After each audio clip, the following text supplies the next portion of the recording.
Por eso la Fiscalía solicita al juez orden de aprehensión. Y el juez, que eso lo tendría que aclarar, estando el Ministerio Público, se atreve a decir: no voy a otorgar la orden de aprehensión porque esto es un asunto del presidente.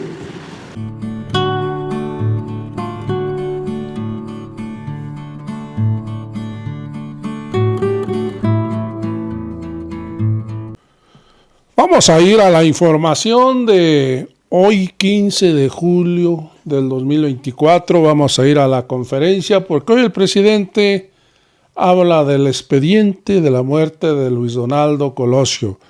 Hay que recordar que hace algunos días Alejandro Moreno señaló directamente de que uno de los cómplices es Flavio Beltrones. Hoy el presidente López Obrador, ya escuchamos, dice que el expediente de Luis Donaldo Colosio duerme en el sueño de los justos, en la bagueta de un juez. Amigos y amigas, vamos a ir a la conferencia. Ya que se mencionó el caso por mi amigo José Sobrevilla del atentado contra el expresidente Donald Trump y próximo candidato republicano, en México, y a propósito de su análisis, de su reflexión, que ha venido surtiendo después de 30 años del caso Colosio, un efecto mediático, porque incluso el presidente del PRI señaló que dentro de su partido había gente involucrada con el caso Colosio. Una reportera le sugiere el nombre, él dice que no le ponga nombres en su boca y después confirma a Mario Fabio Beltrones como parte de esa trama. En ese tiempo, señor presidente, a partir del gobierno de Salinas y la sucesión de Colosio, se habla de una pugna política entre Luis Echeverría y Carlos Salinas de Gortari. El fenómeno ha sido investigado también por muchos medios de comunicación, por periodistas profesionales que han tratado de analizar el tejido político de ese tiempo. Un año antes de las elecciones, Fernando Gutiérrez Barrios, de ese bello lugar de Alto Lucero donde nació, y bueno, que él ha sido un personaje fundamental dentro de la historia política y oscura de México, y también para beneficio de la Revolución Cubana, dentro de las características y condiciones de la política mexicana, había renunciado a su cargo como secretario de Gobernación. Las investigaciones señalan que él hubiese querido ser el candidato y que no lo fue. El escenario se polarizó o se crispó entre dos personajes políticos, uno de ellos Manuel Camacho Solís y el otro, desde luego, Luis Donaldo Colosio. Ahí se cierra mucho de lo que sucede dentro de las reflexiones públicas sobre la situación de quién iba a ser el candidato, y sabemos qué fue lo que sucedió. Se habló del discurso y bueno, debemos de reconocer que el PRI era campeón de la demagogia, así es que asumir que el discurso hubiese sido el de Martin Luther King muchas décadas después en México, lo pondría yo entre comillas en la reflexión. Sin embargo, también se señaló, y usted recibió información, y esta información también la recibió Felipe Calderón, sobre la participación de Genaro García Luna en esa operación, que fue la operación rescate de un integrante del CISEN, al cual perteneció siendo muy joven, todavía estudiante. ¿Quiénes eran los personajes que estarían protegiéndolo dentro del CISEN? ¿Y qué habría sucedido con otros dos personajes que no son Mayo Aburto, de los cuales se señala que uno fue ejecutado 4 horas después del asesinato? Me refiero a Ernesto Rubio Mendoza. Y otro personaje, que sería el segundo tirador, Jorge Antonio Sánchez Ortega, no ha sido procesado. La situación se vuelve complicada. Sin embargo, dentro de la historia política de usted, ha tenido la oportunidad de platicar, seguramente con muchos personajes como Manuel Camacho Solís, quien escribió un libro muy interesante que se llamó El Desacuerdo Nacional, se llama El Desacuerdo Nacional. Está también una gente que fue parte de ese grupo político y bueno, ha sido canciller mexicano y también precandidato de Morena. Y seguramente quizás algunas informaciones pudieron salir por parte del licenciado Marcelo Ebrard al respecto. El caso tiene trascendencia porque en la Secretaría de Gobernación estaba Jorge Carpizo MacGregor, un personaje que después estuvo involucrado literalmente gran parte de su vida dentro del Instituto de Investigaciones Jurídicas de la UNAM, a donde también pertenece Diego Valadez, quien era el procurador de la República en ese momento. momento. Y habían intercambiado posiciones políticas también dentro de la Secretaría de Gobernación, la Procuraduría específicamente.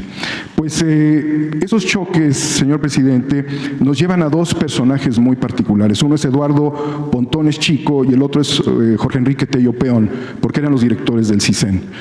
Usted ya se va, señor presidente, pero estos casos llevan 30 años sin resolverse. ¿Cree usted que antes de que usted entregue la banda presidencial, el pueblo de México pudiera tener una configuración más precisa de lo que sucedió en Lomas Taurinas, de la participación del CISEN, de la participación, si la hubo, del Estado Mayor Presidencial, de la presencia de Salinas, de Carpizo, de Diego Valadez y desde luego de Fernando Gutiérrez Barrios, porque dos personajes que surgen o protegidos por Fernando Gutiérrez Barrios fueron Mario Fabio Beltrones y Dante Delgado? Lo dejo ahí, señor presidente, para la gran reflexión histórica que la verdad México necesita. Muchísimas gracias. Sí, pues es un asunto que debe de tratarse, es un expediente abierto, pero creo que va a corresponder a la próxima administración, al próximo gobierno,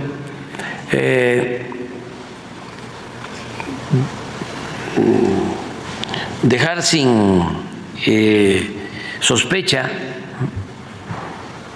lo sucedido, aclarar lo que realmente pasó. Creo que ayudaría mucho el que el Poder Judicial resolviera sobre la apelación que hizo la Fiscalía acerca de la orden de aprehensión del segundo tirador en el asesinato de Colosio, sin que esto signifique que ya es culpable, sino que si la Fiscalía hizo toda una investigación y aparece en esa investigación de que hubo un segundo tirador y que trabajaba en el CISEN, en el Centro de Espionaje del Gobierno, y que según la acusación de la Fiscalía fue a rescatar a este segundo tirador, García Luna, en 1994, porque García Luna entró en 1989, joven, al CISEN. Ahí se formó. Eso no lo sabía la mayoría de la gente, yo no lo sabía. Yo me enteré hace 6 o 8 meses, cuando me informaron de la investigación y que iban a solicitar la orden de aprehensión para el segundo tirador.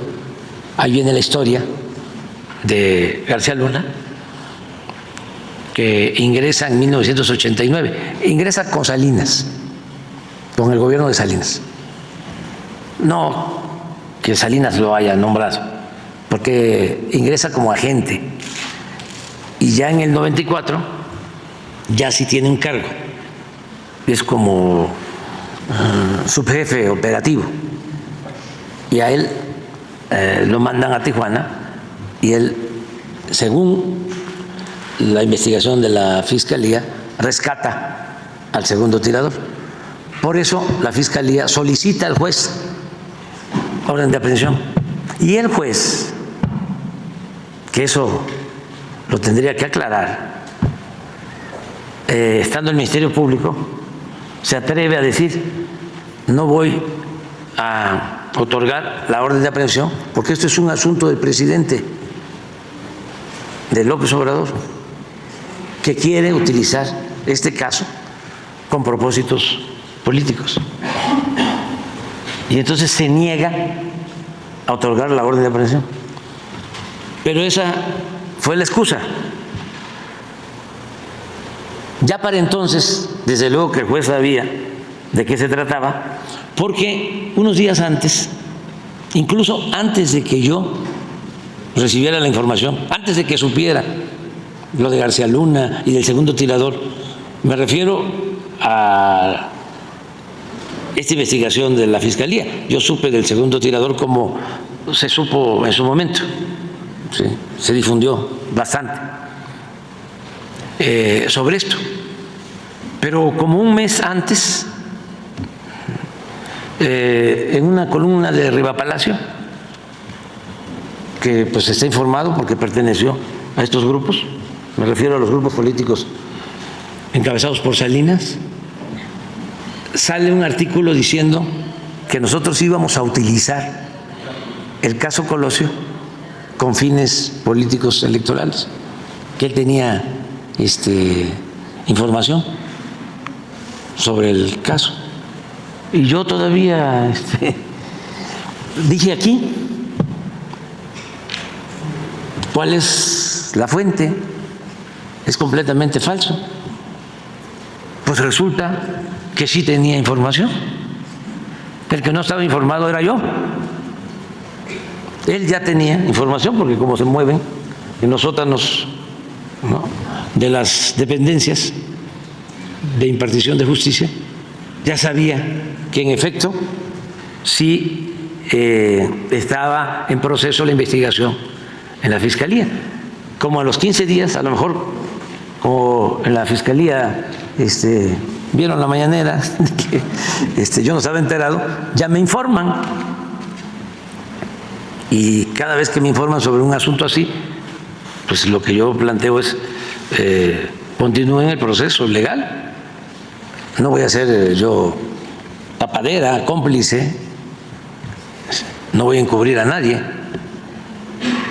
Entonces solicitan, repito, al juez la orden de aprehensión y él la niega y le dice al Ministerio Público: esto es por órdenes del presidente para sacar raja política porque vienen las elecciones. Una mentira, ¿no? Porque él seguramente ya sabía y ya había recibido línea, ¿no? Ya estaba metido en este asunto. Entonces después la Fiscalía apeló y también es muy raro porque eso sucedió hace pues como 4 meses o 5 y todavía no resuelven. Tú que eres abogado, cuando hay una apelación así de la Fiscalía al Poder Judicial, a un juez, ¿en cuánto tiempo puede resolver el juez? Tiene que resolver rápido. ¿Pero en cuánto tiempo? 48 horas. 48 horas. Ah, pero eso es cuando la justicia es rápida y expedita. Pero cuando hay consigna, duerme el expediente, el sueño de los injustos. Pues eso es lo que está pasando. Sería muy bueno que el juzgado, primero que la Fiscalía informe si apeló y si ya tiene respuesta, porque también no sabemos, a lo mejor ya les dieron respuesta y no nos han informado. Entonces, a ver si conocemos eso, porque ahí empezaría, ¿no?, a conocerse más sobre este hecho. Sería muy bueno la declaración de esta persona, si realmente es como se dice, que lo fue a buscar García Luna y qué tuvo él que ver. Ya seguramente lo declararon cuando sucedieron los hechos, le tomaron declaración. Sí, me estoy acordando que sí está, porque él aparecía con sangre, que se demostró después que sí era de Colosio, pero él sostuvo de que ayudó a cargar el cuerpo a la ambulancia. Sin embargo, en investigación de posterior se habla de que no fue así. Sí, también. Entonces, esa es una investigación que puede ayudar. Y todo con el objetivo, independientemente del castigo a los responsables materiales, intelectuales, sobre todo con el mensaje de la no repetición, que nunca más esas atrocidades, esas infamias, que nunca más se se toleren, y mucho menos si son crímenes de Estado. Pero bueno, ya quedamos.